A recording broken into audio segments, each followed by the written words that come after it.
அனைவருக்கும் வணக்கம். நீங்கள் நம்ம சேனலுக்கு புதுசுன்னா பக்கத்தில் இருக்கிற பெல் பட்டன் அமைத்தி சப்ஸ்கிரைப் பண்ணிக்கோங்க. தொடர்ந்து எல்லா வீடியோக்களையும் நீங்கள் பார்க்கலாம்.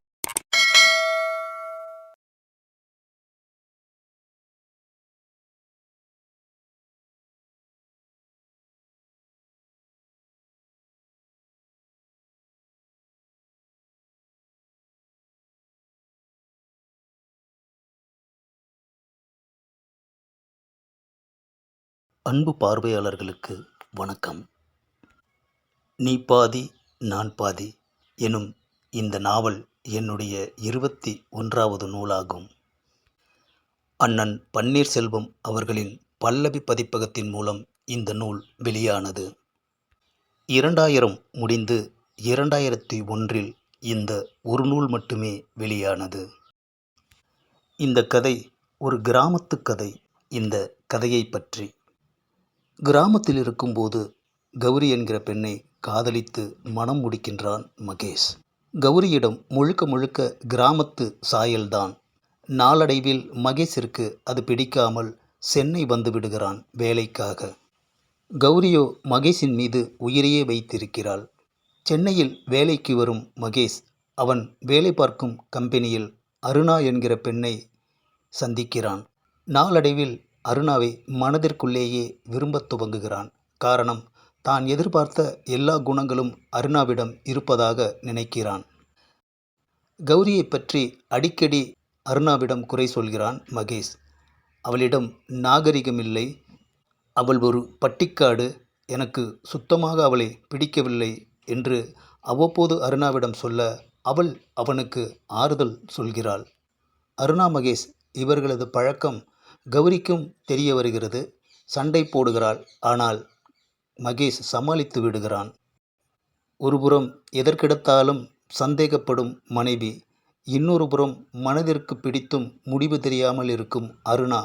கௌரியை சொந்த ஊருக்கே அனுப்பிவிட்டு சென்னையில் அருணாவை மனம் முடிக்க திட்டமிடுகிறான் மகேஷ்.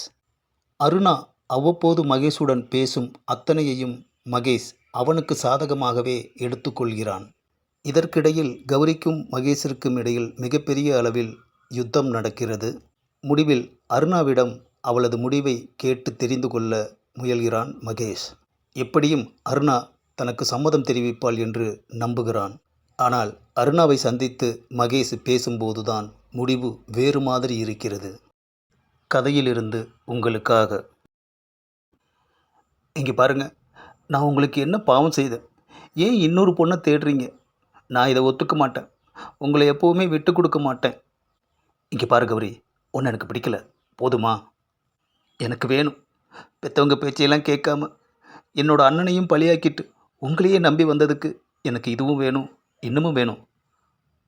என் கௌரி, உன்னை நானும் இங்கே கூப்பிட்டேன், நீ தானே அடம் பிடிச்ச. நீயே சொல்லு, உனக்கு எனக்கும் ஏணி வச்சா கூட எட்டுமா? படித்த நான் எங்கே, படிக்காத நீ எங்கே? நாகரிகமாகவே வளர்ந்து பழகிட்ட நான் எப்படி உனக்கு தகுந்த மாதிரி நடந்துக்க முடியும்? யதார்த்தமாக வாழ்கிற எனக்கும் இப்படி தான் வாழணும்னு நினைக்கிற உனக்கும் நிச்சயமாக சரிப்பட்டு வராது கௌரி. அப்புறம் எதுக்கு என்னை காதலிச்சிங்க? காதலுக்கு நான் மட்டும் காரணம் இல்லையே கௌரி. ஏதோ ஒரு வேகத்தில் அதெல்லாம் நடந்துருச்சு. காதலுக்காக மட்டுமே உங்களோட என்னால் குடும்பம் நடத்த முடியாது கௌரி. நான் அந்த காதலை நினச்சி தானே உங்கள் கூட வாழ்ந்துக்கிட்டு இருக்கேன். உனக்கு வேறு எந்த தகுதியும் இல்லை. அதனால் காதலை காரணம் கட்டுற. ஆனால் நான் எல்லா தகுதியோடவும் ஒரு பொண்ணை எதிர்பார்க்குறேன். இதை காதலிக்கிறப்பவே கேட்டிருக்க வேண்டியது தானே. அதிகமாக பேச விரும்பல கௌரி. இதுக்கு மேலேயும் உன் கூட என்னால் வாழ முடியாது. முடிவே பண்ணிட்டீங்களா? எப்போவோ பண்ணிட்டேன். நீயும் உன்னை மாற்றிக்கோ. உங்கள் வீட்டோட போயிடு. அவங்க வேறு கல்யாணம் செஞ்சு வச்சா சந்தோஷமாக வாழு. செத்தாலும் சாவனே தவிர இன்னொரு ஆம்பளை மனசால் கூட நினைக்க மாட்டேங்க. அது உன்னோட விருப்பம். எதுவாக இருந்தாலும் உங்கள் கிராமத்தில் வச்சே செய். இது கௌரி மகேஷ் இருவருக்கும் இடையில் நடக்கும் யுத்தம். கௌரி இந்த மாதிரி நடந்துக்குவான்னு நான் கொஞ்சமும் எதிர்பார்க்கல அருணா. கம்பெனியில் நம்ம 2 பேருக்குமே கெட்ட பேர் ஆக்கிட்டா. நான் அப்படி நினைக்கல மகேஷ். என்ன சொல்கிறாருண்ணா? கள்ளங்கப்படம் இல்லாமல் அவங்க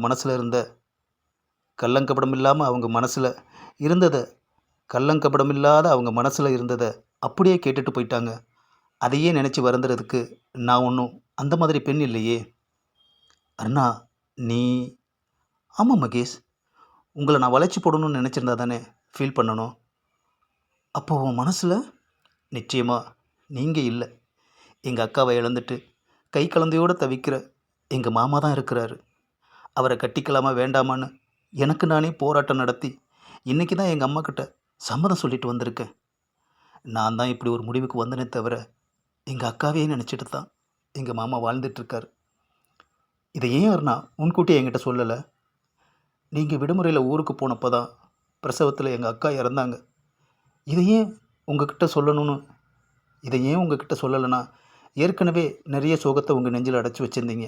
அதனால தான் என்னுடைய வேதனையை உங்ககிட்ட பகிர்ந்துக்க நான் விரும்பலை. என் கூட சுற்றி என்னை ஏமாற்றிட்டு ஆறுதலாக சொல்கிற மகேஷ், உங்கள் மன ஆறுதலுக்கு மருந்தாக இருக்கணும்னு ஆசைப்பட்டனே தவிர உங்களுக்கு மனைவியே வரணும்னு கனவுல கூட ஆசைப்பட்டதில்லை.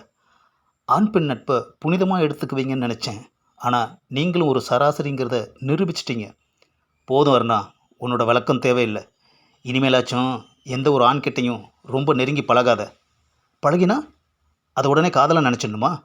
இன்றைக்கி நாகரிகிற பேரில் உங்கள் மனைவி கௌரியை வெறுக்கிற நீங்கள் நாளைக்கு என்ன கல்யாணம் பண்ணிவிட்டு வேறு எதையாச்சும் காரணம் காட்டி என்னையும் வெறுக்க மாட்டீங்கன்னு என்ன நிச்சயம் மகேஷ்? மகேஷ், நாகரிகங்கிறது மனைவியை நடத்துகிற விதத்தில் காட்டணுமே தவிர இன்னொரு மனைவியை தேடுறதில் காட்டக்கூடாது. உங்கள் மனைவிக்கிட்ட நாகரிகத்தை மட்டுமே எதிர்பார்த்த நீங்கள் ஏன் அவங்க மனசை புரிஞ்சிக்கலை? நாகரிகத்தால் மட்டுமே ஒரு கணவன் மனைவி சந்தோஷமாக வாழ்ந்துட முடியாது மகேஷ். ஒருத்தருக்கு ஒருத்தர் மனசை புரிஞ்சுக்கிட்டாதான் சந்தோஷமாக வாழ முடியும். ட்ரை பண்ணுங்கள். இது அருணாவிடமிருந்து மகேஷிற்கு கிடைக்கும் பதில். இதற்கு மேல் மகேஷ் கௌரி இருவரது முடிவும் என்ன? இந்த கதையை படிக்கும்போது இயக்குனர் பாக்யராஜ் அவர்களின் படத்தை பார்த்தது போல் ஓர் உணர்வு தோன்றும். இந்த கதை பதிப்பகத்தின் மூலமாக மட்டுமல்ல, மேனகா என்கிற மாத நாவலிலும் வெளியானது. நிறையவே போராடிவிட்ட எனக்கு 2001 துவக்கத்தில் நல்லதொரு வழி பிறந்தது.